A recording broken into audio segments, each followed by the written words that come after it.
তুমি তাই পড়ো সাল্লু আলাইহি ওয়া সাল্লিমু তাসলিমা তুমি তাই কিতা পড়ো তোমাদের নবীর উপরে দুরূদ শরীফ পড়ো সুবহানাল্লাহ সুবহানাল্লাহ আগে আল্লাহ কইছেন ইন্নাল্লাহা ওয়া মালাইকাতাহু ইউসাল্লুনা আলান নবী আল্লাহ এবং ফেরেশতা হলে কিতা করেন আমরার নবীর উপর সর্ব অবস্থায় দুরূদ শরীফ পড়িছেন এবং পড়েন তাই আল্লাহ কইতরা এরপর আয়াতের মধ্যে আমরা ঈমানদার হলরে ডাক দিয়া কইছেন ইয়া আইয়ুহাল্লাযীনা আমানু আয় ঈমানওয়ালো হে আমার বিশ্বাসী বান্দা বল তুমি তাই কিতা করো আমার হাবিবের উপর বেশি বেশি করে দুরূদ শরীফ পড়ো সুবহানাল্লাহ সুবহানাল্লাহ এই দুরূদ শরীফের বিভিন্ন ফজিলত বল রইয়া গেছে যদি আপনি আমি এই দুরূদ শরীফ বেশ করে পড়ি তাহলে আমরার কি হইব ফায়দা হইব বলে কোন ফায়দা হইব আমরা যদি দুরূদ শরীফ বেশি পড়ি এই দুরূদ শরীফের বদৌলতে একবার যদি আমরা কিতা করে দুরূদ শরীফ পড়ি একবার পড়ার বদৌলতে আমরা নামা আমলের মধ্যে 10টা নেকি লেখা হয় কোনা সুবহানাল্লাহ সুবহানাল্লাহ 10টা সওয়াব লেখা হয় এবং আমরার গুনাহ যেটা আছে এই গুনাহটা কি আরো 10টা গুনাহ কাটিয়া ফেলানি হয় সুবহানাল্লাহ শুধু তাই নয় এই আমরার দরজা কিতা আরো 10টা দরওয়াজা আল্লাহ রাব্বুল আলামিন আমরার বুলন্দ করুন সুবহানাল্লাহ আল্লাহর কোন বান্দা এবং আল্লাহর কোন বান্দা যদি একবার মহব্বত নিয়ে আমরার নবীর উপর দুরূদ শরীফ পড়িলাই একবার দুরূদ শরীফ পড়ার বদৌলতে আল্লাহ রাব্বুল আলামিন কিতাবের 10টা নেকি দিলা এবং 10টা গুনাহ maaf করলা এবং 10টা দরজারে বুলন্দ করে দিন বড় করে না সুবহানাল্লাহ সুবহানাল্লাহ আপনি আমি কিতাব পড়িয়া নমাজ পড়িয়া যদি আমরা সুবহানাল্লাহ আল্লাহর জিকির করি আল্লাহর জিকির করিয়া যদি দোয়া করি আল্লাহর দরবারও এই আপনার আমার দোয়া কিতা হইতো না কবুল হইতে পারে না হইতে পারে কোনো সঠিক নাই বুঝতে রাইনি দুরূদ শরীফ যদি আমরা পড়ি না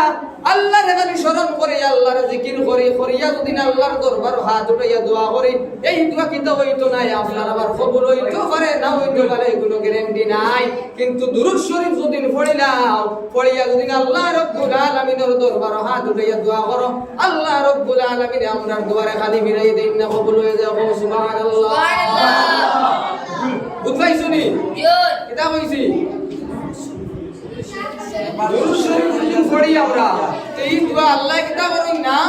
খালি মিলাইয়া দেন আল্লাহ কবুল করিলেন নাই নি আর যদি দুরূদ শরীফ পড়ি না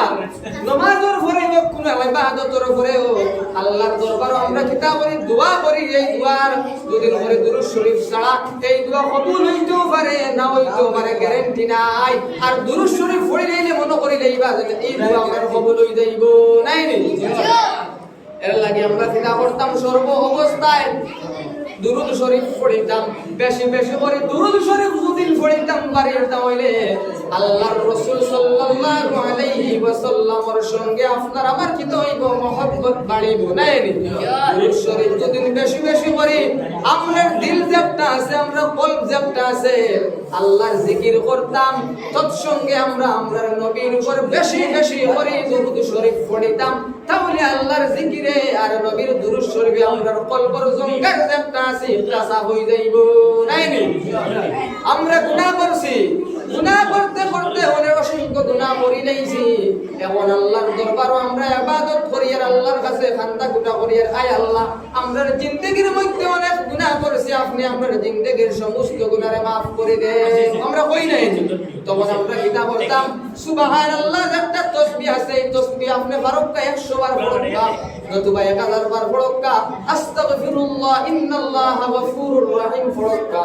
কিবা আস্তাগফিরুল্লাহ রাব্বি মিন কুল্লি যামবিন ওয়া আতুবু ইলাইহি ওয়ালা হাওলা ওয়ালা কুওয়াতা ইল্লা বিল্লাহিল আলিয়্যিল আযীম পড়িয়া আর দুরূদ শরীফ আর কয়েকবার পড়িয়া আল্লাহর দরবারে হাত উঠাইয়া দোয়া করো আপনি যত বড় মুসিবতের মধ্যে থাকো না যত বড় আশা থাকো না তুমি যে আশা নিয়ে আল্লাহর দরবারে দোয়া করবা আল্লাহ রাব্বুল আলামিন আপনার আমার দোয়া কবুল করে লইবা না সুবহানাল্লাহ অনেক সময় আছে একজন ব্যক্তি কিতাব পড়ছেন নামাজ পড়িছেন নামাজ পড়িয়া দুদিন আল্লাহর দরবারে দোয়া করে লইলা লই নাই নামাজ পড়ি লাইছেন অনেক মানুষ সকল দেখা আছে নামাজের পরে দুরূদ শরীফ পড়েন না খালি দোয়া করে ইলা দোয়া করি আমরা কিতা হইতো না ফায়দা হইতো না আমরা ফায়দা মন্দ হইতাম না বলে কোন কারণে কোন আল্লাহর বান্দা এবং আল্লাহর বান্দী যদি নামাজের পরে দুরূদ শরীফ পড়েন না দুরূদ না পড়িয়া দোয়া করিলেন আসমান এবং জমিনের মধ্যখানে কিতা হই যায় বলে এই দোয়া আপনি যায় কবুল হয় না বুঝতেই দরিমিয়ান অবস্থায় রয়ে যায় যেমন ধরিলাম